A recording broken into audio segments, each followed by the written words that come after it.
ದಕ್ಷಿಣ ಭಾರತದ ಕುಂಭಮೇಳ ಎಂದೇ ಹೆಸರುವಾಸಿಯಾಗಿರುವಂತಹ ಕೊಪ್ಪಳ ನಗರದ ಶ್ರೀ ಗವಿಮಠದ ಮಹಾರಥೋತ್ಸವವು ಲಕ್ಷಾಂತರ ಭಕ್ತರ ಹರ್ಷೋದ್ಗಾರದ ನಡುವೆ ಅದ್ದೂರಿಯಾಗಿ ನೆರವೇರಿತು.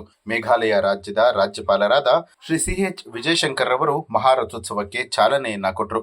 ನಂತರ ಮಾತನಾಡಿದಂತಹ ಅವರು, ಕೊಪ್ಪಳದ ಗವಿಸಿದ್ದೇಶ್ವರ ಜಾತ್ರೆಯು ರಾಜ್ಯದ ವಿಶೇಷ ಆಚರಣೆಗಳಲ್ಲಿ ಒಂದಾಗಿದೆ. ಅಸಾಧ್ಯವಾದದ್ದನ್ನ ಸಾಧ್ಯವಾಗಿಸುವಂತಹ ಭಕ್ತರನ್ನ ನೋಡೋದಕ್ಕೆ ಸಿಗುವಂತಹ ಏಕೈಕ ಸ್ಥಳ ಇದು. ಶ್ರೀ ಗವಿಮಠದಲ್ಲಿ ವಿದ್ಯಾರ್ಥಿ ದೇವೋಭವ ಧಾರ್ಮಿಕ ನುಡಿಯನ್ನ ಕಾಣಬಹುದು. ಇಲ್ಲಿನ ಶ್ರೀಗಳು ಸಾಕ್ಷಾತ್ ಗವಿಸಿದ್ದನ ಪ್ರತಿರೂಪವನ್ನ ಮಠದ ಭಕ್ತರಲ್ಲಿ ಕಾಣ್ತಾ ಇರುವಂತಹ ಮಹಾನ್ ಶ್ರೀಗಳಾಗಿದ್ದಾರೆ ಅಂತ ಹೇಳಿ ಬಣ್ಣಿಸಿದ್ರು. ಪ್ರಯಾಗ್ರಾಜ್ನಲ್ಲಿ ಮಹಾಕುಂಭಮೇಳ ನಡೆದರೆ ಕರುನಾಡಿನ ಕೊಪ್ಪಳದ ಗವಿಮಠದ ಆವರಣದಲ್ಲಿ ಜಗತ್ತಿನ ಶ್ರೇಷ್ಠ ಭಕ್ತಿ ಮೇಳ ನಡೆಯುತ್ತೆ. ಈ ಐತಿಹಾಸಿಕ, ಈ ಧಾರ್ಮಿಕ, ಈ ಪಾರಂಪರಿಕ ಗವಿಸಿದ್ದೇಶ್ವರ ಜಾತ್ರಾ ಮಹೋತ್ಸವದಲ್ಲಿ ನಮ್ಮೆಲ್ಲರ ಮಧ್ಯೆ ದಿವ್ಯ ಸಾನ್ನಿಧ್ಯವನ್ನು ಕಾಣಿಸಿರುವಂಥ ಗವಿಸಿದ್ದೇಶ್ವರ ಸ್ವಾಮಿಗಳ ಚರಣಾರಿಂದಗಳಲ್ಲಿ ಭಕ್ತಿಪೂರ್ವಕವಾಗಿ ನಮನಗಳನ್ನು ಸಮರ್ಪಣೆ ಮಾಡಿ ನಮ್ಮೆಲ್ಲರ ಮಧ್ಯೆ ದಿವ್ಯ ಸಾನ್ನಿಧ್ಯವನ್ನು ಕಾಣಿಸಿರುವಂಥ ಕನಕ ಗುರುಪೀಠದ ಪೀಠಾಧೀಶ್ವರ ಅಂತ ಪರಮ ಪೂಜನೀಯ ನಿರಂಜನ ನನ್ನ ಮಹಾಸ್ವಾಮಿಗಳ ಅಡಿದಾವರಗಳಲ್ಲಿ ಭಕ್ತಿಪೂರ್ವಕವಾಗಿ ನಮನಗಳನ್ನು ಸಮರ್ಪಣೆ ಮಾಡಿ ಈ ಕಾರ್ಯಕ್ರಮದಲ್ಲಿ ಪಾಲ್ಗೊಂಡಂಥ ಎಲ್ಲ ಹರುಗಳು ಚರ್ಮೂರ್ತಿಗಳ ಪದಾರವಿಂದಗಳಲ್ಲಿ ಭಕ್ತಿಪೂರ್ವಕವಾಗಿ ನಮನಗಳನ್ನು ಸಮರ್ಪಣೆ ಮಾಡಿ ಇಲ್ಲಿರುವಂಥ ಎಲ್ಲ ಗಣ್ಯಮಾನ್ಯರೇ, ಈ ಕಾರ್ಯಕ್ರಮದಲ್ಲಿ ಪಾಲ್ಗೊಂಡಂಥ ಎಲ್ಲ ಭಕ್ತ ಮಹಾಶಯರೇ, ಅತ್ಯಂತ ಹೆಮ್ಮೆಯಿಂದ ಅಭಿಮಾನದಿಂದ ಇದು ಯಾವುದೋ ಒಂದು ಜನ್ಮದ ಪುಣ್ಯ ಅಂತೇಳಿ ನಾನು ಭಾವಿಸ್ತೇನೆ. ಈ ಭಾಗ್ಯ ನನಗೆ ಲಭ್ಯ ಆಗಿದೆ. ಬಹಳ ಹೆಮ್ಮೆಯಿಂದ ಮತ್ತು ಅಭಿಮಾನದಿಂದ ಈ ಕಾರ್ಯಕ್ರಮನ ನಾನು ಉದ್ಘಾಟನೆ ಮಾಡ್ತೇನೆ ಅಂತಂದು ಹೇಳಲಿಕ್ಕೆ ಬಯಸ್ತೇನೆ. ಒಂದು ಮಾತನ್ನು ಈ ಸಮಯದಲ್ಲಿ ಜ್ಞಾಪಕ ಮಾಡ್ಕೊಳ್ತೇನೆ.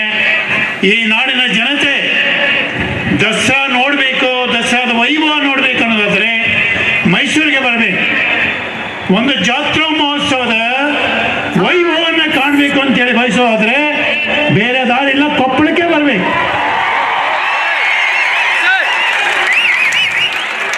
ಈ ಅದ್ಭುತವಾದ ಕಾರ್ಯಕ್ರಮದ ಮಧ್ಯದಲ್ಲಿ ನಿಮ್ಮೆಲ್ಲರ ಮಧ್ಯೆ ಇದ್ದು ಚಾಲನೆ ಮಾಡುವಂಥ ಭಾಗ್ಯವಂತ ಪರಮ ಪೂಜ್ಯ ಶ್ರೀಗಳು ನಮಗೆ ಕರುಣಿಸಿದ್ದಾರೆ. ಬಹಳ ಹೆಮ್ಮೆಯಿಂದ ಮತ್ತು ಅಭಿಮಾನದಿಂದ ಶ್ರೀಗಳ ಅನುಮತಿಯ ಮೇರೆಗೆ, ಎಲ್ಲ ಪೂಜ್ಯರ ಅನುಮತಿಯ ಮೇರೆಗೆ ಈ ಕಾರ್ಯಕ್ರಮವನ್ನು ನಾವು ಉದ್ಘಾಟನೆ ಮಾಡ್ತಿದ್ದೇವೆ. ಎಲ್ಲರಿಗೆ ಶರಣಾರ್ಥಿಗಳು. ಗವಿಮಠದ ಮಹಾರಥೋತ್ಸವದಲ್ಲಿ 10 ಲಕ್ಷಕ್ಕೂ ಅಧಿಕ ಭಕ್ತರು ಪಾಲ್ಗೊಂಡಿದ್ದು, ಜಾತ್ರೆಯ ಮುನ್ನಾ ದಿನವೇ ಸಾಗರದ ಅಲೆಗಳಂತೆ ಭಕ್ತಾದಿಗಳು ಪಾದಯಾತ್ರೆಯಲ್ಲಿ ಆಗಮಿಸ್ತಾ ಇರುವಂತಹ ದೃಶ್ಯಗಳು ಕಂಡುಬಂದಿದೆ.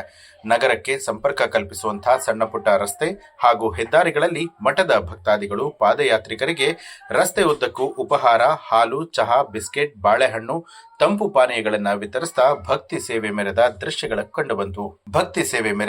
ದೃಶ್ಯಗಳು ಕಂಡುಬಂದವು. ಶ್ರೀಮಠದ ಮಹಾದಾಸೋಹದಲ್ಲೂ ಕೂಡ ಲಕ್ಷಾಂತರ ಜನರು ಪ್ರಸಾದ ಸ್ವೀಕಾರವನ್ನ ಮಾಡಿದ್ದು, ರೊಟ್ಟಿ, ಅನೇಕ ತರಹದ ಪಲ್ಯಗಳು, ಜಿಲೇಬಿ, ಮಾದಲಿ ಸೇರಿದಂತೆ ಇನ್ನಿತರ ಸಿಹಿ ತಿಂಡಿಗಳ ಜೊತೆಯಲ್ಲಿ ಅನ್ನ ಸಾಂಬಾರ್ ಸೇರಿದಂತೆ ಮೃಷ್ಟಾನ್ನ ಭೋಜನವನ್ನೇ ಭಕ್ತರಿಗೆ ಉಣಬಡಿಸಲಾಯಿತು. ಶ್ರೀ ಗವಿಸಿದ್ದೇಶ್ವರ ಮಹಾರಥೋತ್ಸವದಲ್ಲಿ ಎಲ್ಲೆಡೆ ಕಣ್ಣು ಹಾಯಿಸಿದರೂ ಕೂಡ ಭಕ್ತ ಸಾಗರವೇ ಎದ್ದು ಕಾಣ್ತಾ ಇತ್ತು.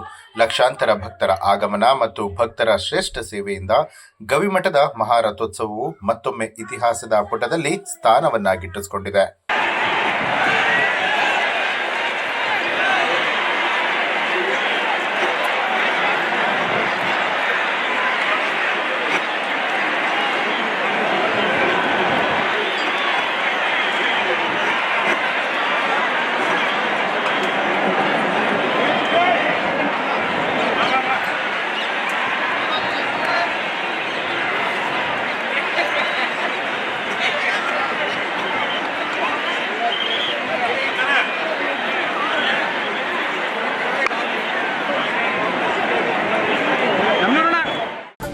ನ್ಯೂಸ್ ಅಲರ್ಟ್, ನಿಮ್ಮಿಂದ ನಿಮಗಾಗಿ.